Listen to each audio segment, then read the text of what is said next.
Are you ready? Are you?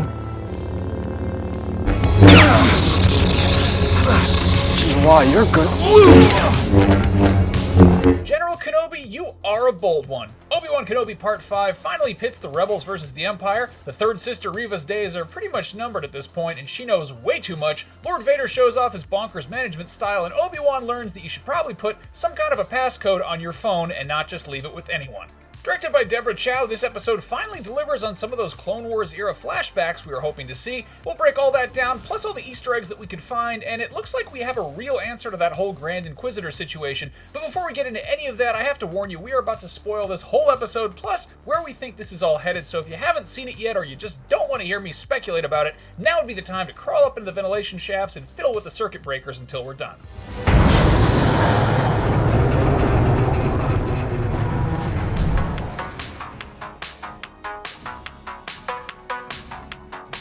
Now that we're past the spoiler warning, let's get right to it. This episode ends on yet another cliffhanger. A wounded Third Sister now knows that Kenobi was on Tatooine in the first place to protect Leia's also super top secret sibling, and also the Third Sister was one of the younglings present for Anakin's Order 66 killing spree at the Jedi Temple in Episode 3. What a twist! The Grand Inquisitor is back. It turns out he wasn't dead. Obi-Wan and Leia help the rebels on Jabiim escape by the skin of their teeth, and Vader informs Reva of his disappointment with a lightsaber. Ouch. Okay, I realize that's a bunch to dump on you all at once, so let's recap a bit to see how we got here. Picking up from Episode 4, Reva is tracking Kenobi and the rebels who rescued him, Tala, and Leia from the Fortress Inquisitorius on Nur after reprogramming Leia's droid Lola as a tracking device last episode. Aboard what we can only assume is his flagship Star Destroyer, the Devastator, Lord Vader is understandably psyched about this development. He promotes Reva to Grand Inquisitor on the spot and is like, alright, let's roll, let's go get him. On top of being a snitch, Lola also sabotages the blast doors to the bunker where the rebels are hiding out on Jabiim, so as Reva, Vader, and a whole gang of stormtroopers track them down, they are suddenly trapped. And Leia... Wait, where was Leia this episode? She was hanging out with her droid, then they went somewhere. Sir, they've gone up the ventilation shaft. Oh, that's right. Leia's the only one who can fit into the crawl space besides Lola, and the circuit breaker for the door is in there, so that's where she heads, and that's where she runs into evil Lola. Elsewhere, Obi-Wan has a heart-to-heart with Reva about how she was an Order 66 survivor who straight up watched Anakin waltz into the temple with a bunch of clone troopers and slaughter her fellow younglings. More on that in a minute. Stick with me here. Eventually, Kenobi surrenders to Reva, leaving his lightsaber, blaster, and communicator behind so that he can buy enough time for Leia to fix Lola and get those pesky blast doors open. Look, this is a galaxy full of space wizards, so a 10-year-old who understands complex electrical engineering, that's fair game as far as I'm concerned. During the chaos of the fight that leads to the escape, Tala sadly takes a blaster bolt squarely in the gut, along with her trusty taciturn loader droid friend Ned B, who shields her from a hail of stormtrooper blaster fire long enough for Tala to squad wipe them with a thermal detonator.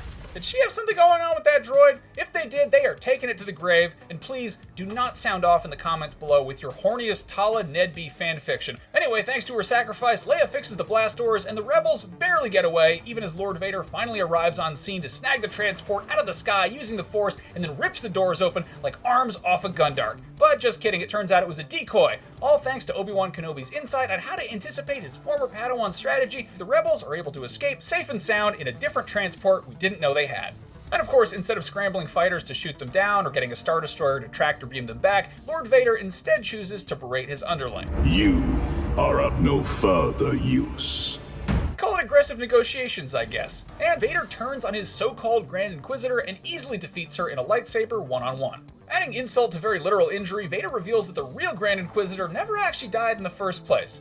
Vader and company just kind of leave Reva for dead, and they bounce to go hunt down the escaped rebels or whatever, so Reva's just lying there regretting the new body piercing that Vader just gave her when she finds Obi-Wan's Jedi communicator dropped by Kumail Nanjiani's character Haja Estri during the escape.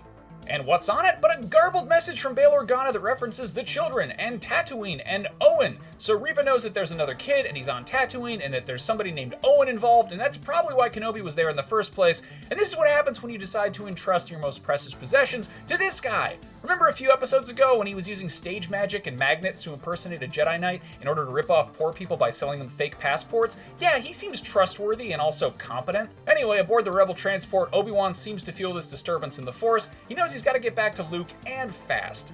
The Empire is still hunting for the escaped rebels, but if Kenobi is able to drop Leia off on Alderaan and get back to Tatooine to deal with Reva, he should be headed in a different direction than Vader and the rest of the Empire, and with Reva left for dead, she's probably going to go to Tatooine, and Vader and the other Inquisitors probably aren't going to know that that's where she went. But make no mistake about it, Reva's knowledge of Kenobi's real mission means that she has to die the same way it meant that Maul had to die when he found Kenobi on Tatooine years in the future. She knows too much, and there's only one way to make sure the truth of why Kenobi is on Tatooine never gets out.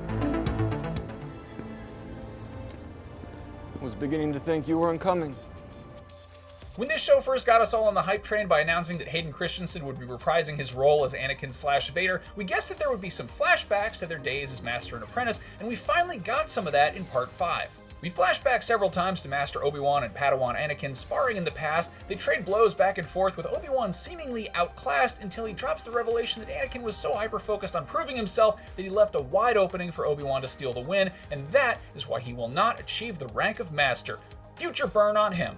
After Vader dragged Obi-Wan through a bunch of burning broken glass, we thought that maybe there'd be another Vader rematch in the finale, and now we're not so sure. Heading into Part 6, it's kind of unclear if Obi-Wan and Vader will face off again. If Kenobi's gonna hightail it to Tatooine after dropping off Leia, Vader can't know about it. If he does, he'd be on Tatooine himself to hunt him down. But the Anakin Obi-Wan flashback wasn't the only one we got. Like we mentioned earlier, Part 5 once again brought us back to Order 66, more specifically, Anakin's raid on the Jedi Temple.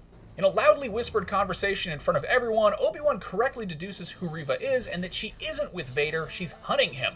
He immediately tries to ally with her, which she doesn't really accept, and a struggle ensues. Back with the civilians, Obi-Wan realizes that he needs to pivot and offers himself up without a lightsaber. This is a battle that he can fight without weapons, he says. Is this General Obi-Wan, the strategist, returning?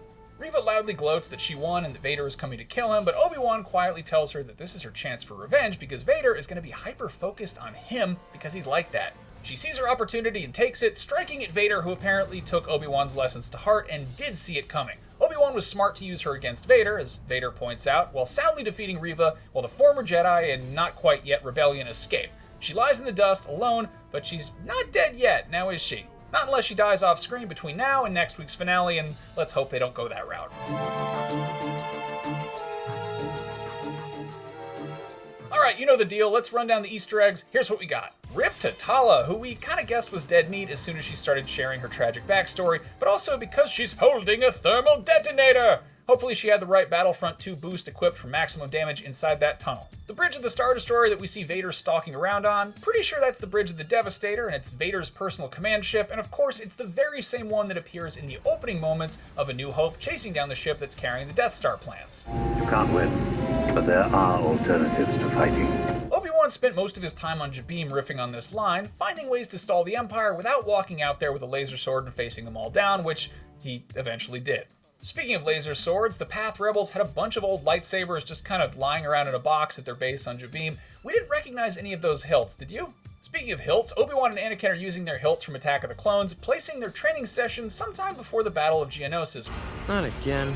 The Grand Inquisitor! He wasn't dead, see? It wasn't just a gigantic gaping plot hole. He was faking it all along, which is why he lives long enough to die years later in Star Wars Rebels. Now, a better question is, why does his head look like that? He's Utapau, he should look like Tion Medon from Revenge of the Sith. We get that it's hard to find actors with heads as weirdly shaped as Bruce Spence, but come on, figure it out. The Force Unleashed video game featured a divisive moment where Starkiller pulled a whole dang Star Destroyer out of orbit. Love it or hate it, that is no longer canon, but in this episode, we saw Vader force pull one of the transports back to the ground and rip it apart, which is still pretty OP, but reasonably so, and it seems like something that Vader would be capable of. Most importantly, it was badass enough that we will forgive the lack of explanation for where the Rebels got a second transport to escape in. There were quite a few similarities to The Last Jedi in this episode. For instance, Obi-Wan stalling for time against an unbeatable army so that the rebels can escape is kind of a riff on what Zoom called Luke Skywalker did at the Battle of Crate. And Vader rewarding the Third Sister Reva for tracking the rebels to Jabiim is kind of like Snoke rewarding Hux for tracking the Resistance through hyperspace.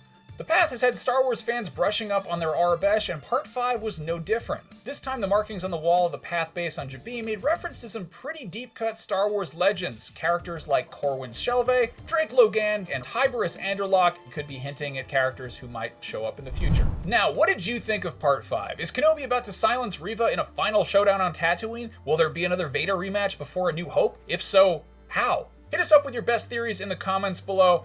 As always, thank you for watching this episode of Canon Fodder. I'm Max Scoville. For more Star Wars, check out the episode where we get all confused about how the Grand Inquisitor's death completely breaks Star Wars canon. That episode kinda aged like blue milk under twin suns. Of course, don't forget to follow and subscribe to IGN wherever you like to watch. We'll see you next time. May the Force be with you.